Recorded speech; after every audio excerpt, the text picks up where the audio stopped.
The office of Milton Puryear, executive director of the Mill River Collaborative, is not as small as it seems. The walls are covered with photos of what will one day be the Mill River Park, and any desk space is papered with documents concerning the park and models depicting the new walkways and carousel. To many, the park's future is not in scope. Rather, it is barren land enclosed by a chain-link fence. But Puryear explains that soon the city will complete the first phase of the Mill River Park. We will break ground in the spring with a goal of opening the park in the fall of 2012. The Mill River Collaborative has divided the park project into 3 phases, the first stretching from Broad to Main Street. This segment will include an ice rink, fountain, and an award-winning porch, among other things. But one of Puryear's favorite pieces is a little more subtle: cherry trees. Really lush. But then there's also the Machino, which is pinker, a lighter pink, and a little bit more varied in color, going from white to pink. And we have one Machino in the park now. It's a pretty large tree over here. And that blooms 2 weeks before the Kwanzans. So by mixing the Kwanzans and the Machinos, we'll extend the bloom time by 2 weeks right there.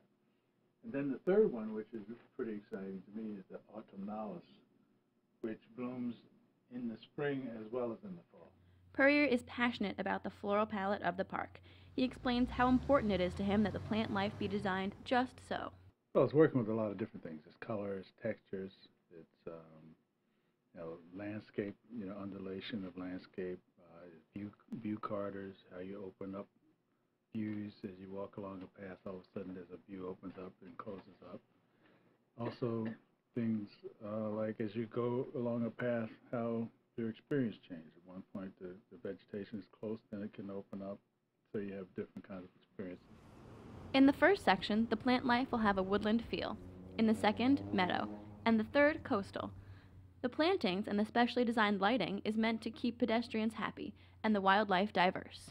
Funding for the park comes from both private donations and tax dollars for a total of around $12.2 million so far.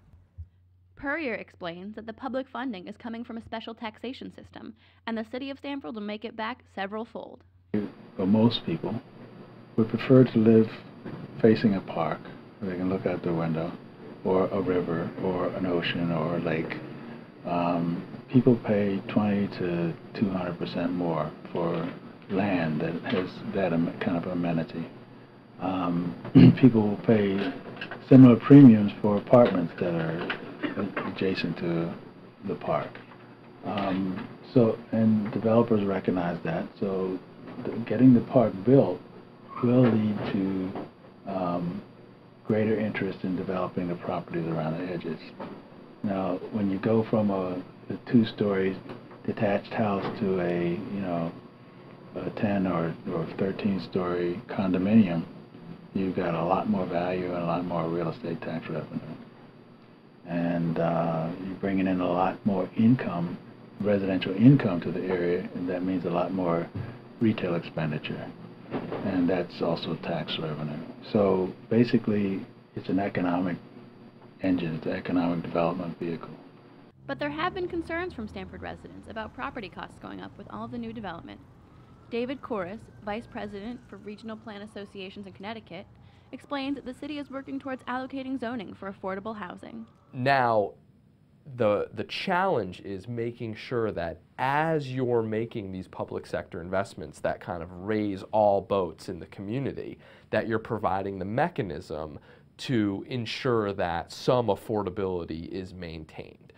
So for example, with Mill River, as affordable units are lost through the redevelopment, there's the requirement that they be replaced, and not just replaced in the city, but replaced within that same corridor.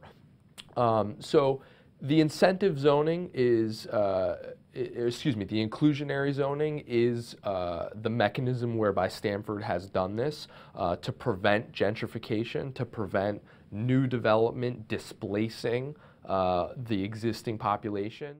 When finished, the park will span from Broad Street all the way down to Pulaski Street and include a variety of different public spaces. If you'd like to see the park's progress so far, you can check it out on our website.